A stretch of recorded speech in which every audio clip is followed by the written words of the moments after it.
Dingo fait le ménage.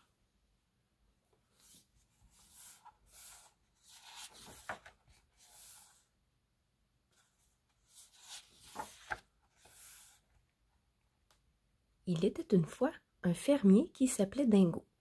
Il vivait à la campagne dans une petite maison avec sa femme et leur fils Jeannot. Dingo travaillait au champ toute la journée. Sa femme restait à la maison et s'occupait du ménage. Chaque soir, en rentrant à la maison, Dingo se plaint. « J'ai encore passé ma journée à travailler et je n'ai jamais une minute pour m'amuser. » Chaque soir, bien sûr, sa femme répond. « Crois-tu que moi j'ai le temps de me distraire? J'ai bien plus de travail que toi. » Un soir, Jeannot suggère.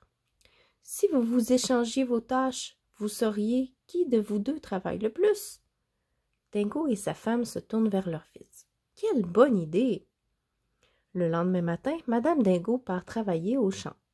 Dingo reste à la maison pour s'occuper du ménage.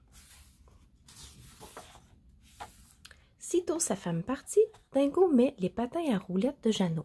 « Moi, dit-il, je vais m'amuser en faisant le ménage, tu vas voir. » Dingo prend le balai, il patine dans la maison tout en balayant la poussière. Quand il a fait le tour de la pièce, il entasse la poussière dans un coin. Jeannot l'applaudit. « Bravo papa, tu es un champion! » Flatté, Dingo s'incline très bas. Mais son balai accroche la corbeille à linge. Oh non, la corbeille se renverse et le linge tombe juste dans le tas de poussière.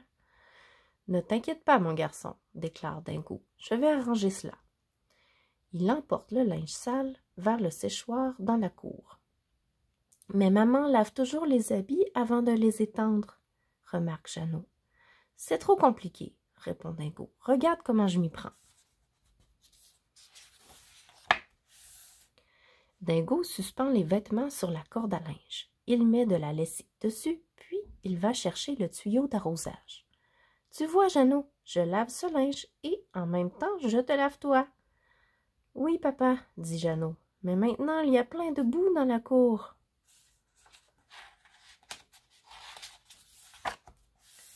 À ce moment, la vache se met à meugler. Elle a l'air très malheureuse. « Oh, j'ai oublié de la traire !» s'écrie Dingo. « Je vais chercher le seau. » Il traverse la cour boueuse, puis il revient avec le seau, s'assit sur un tabouret et traite la vache. Dingo rapporte le seau rempli de lait à la maison. Jeannot et le chat l'accompagnent.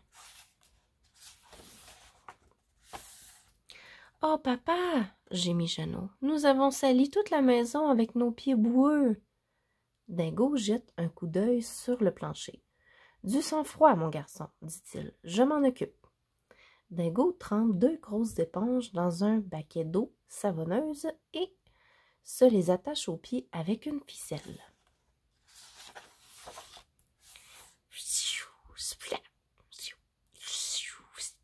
Dingo fait des glissades dans la cuisine tout en nettoyant le plancher. « C'est amusant, n'est-ce pas? » demande Dingo. « Il n'y a plus de traces de boue, » constate Jeannot. « Mais maintenant, il y a des flaques d'eau par terre. » Dingo, bien sûr, sait comment arranger cela. Il prend le ventilateur et le pose par terre. « Regarde bien, dit-il. » Pendant ce temps, le chat se mit à laper le seau de lait. Jeannot s'en aperçoit. « Le chat va renverser le seau, dit-il. »« Ne t'en fais pas, » déclare Dingo. Il attrape le chat et l'emprisonne sous la corbeille à linge.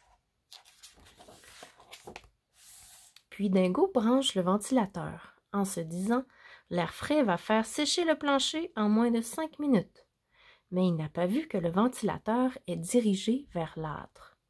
Les cendres montent par le conduit de la cheminée et s'échappent par le toit. Jeannot regarde par la fenêtre. Il appelle « Papa, viens vite !» Dingo se dirige vers son fils sans regarder devant lui. Plouf! Il met le pied dans le seau. Vlan! Le seau se renverse. Voilà tout le lait par terre. Dingo ne s'affole pas. « Je sais comment faire disparaître ce lait, » affirme-t-il. Il soulève la corbeille à linge et libère le chat qui se précipite sur la flaque de lait et lappe avec gourmandise. Puis Dingo court à la fenêtre pour savoir pourquoi Jeannot l'appelle. Le ventilateur, en soufflant, a projeté les cendres dans le conduit. Elles sortent par le haut de la cheminée et, en retombant, se déposent sur les vêtements. Et de plus, Dingo a oublié de fermer l'eau du tuyau d'arrosage, alors la cour est inondée. Du calme, mon garçon, déclare Dingo. Je m'occupe de la vache. Dingo va chercher une longue planche qu'il adosse au mur de la maison. Il pousse la vache sur la planche et il la fait grimper sur le toit. Là-haut, elle est en sécurité. Dingo dit à Jeannot, « Ta mère va bientôt rentrer. Je vais préparer le dîner. » « Moi, dit Jeannot, pendant ce temps, je surveille la vache. » Dingo rentre dans la cuisine et remplit la marmite d'eau. Il verse dans la marmite une boîte de flocons d'avoine. Mais Jeannot appelle au secours. « Papa, viens vite, la vache glisse, elle va tomber du toit. » Dingo regarde par la fenêtre. « Du sang-froid, mon garçon, je m'en occupe. » Dingo va vite chercher une corde longue et solide. Il attache une extrémité de la corde autour de la vache. Il jette l'autre extrémité dans le conduit de la cheminée. Puis, Dingo revient dans la cuisine et prend le morceau de corde qu'il a lancé à l'intérieur. Il se le noue à la taille. « Si la vache glisse encore, pense Dingo, je le saurai tout de suite. » Soudain, la corde se tend. Dingo se sent soulevé comme un paquet. Avant qu'il ait compris ce qui lui arrive, le voilà hissé à l'intérieur de la cheminée. La vache continue à glisser.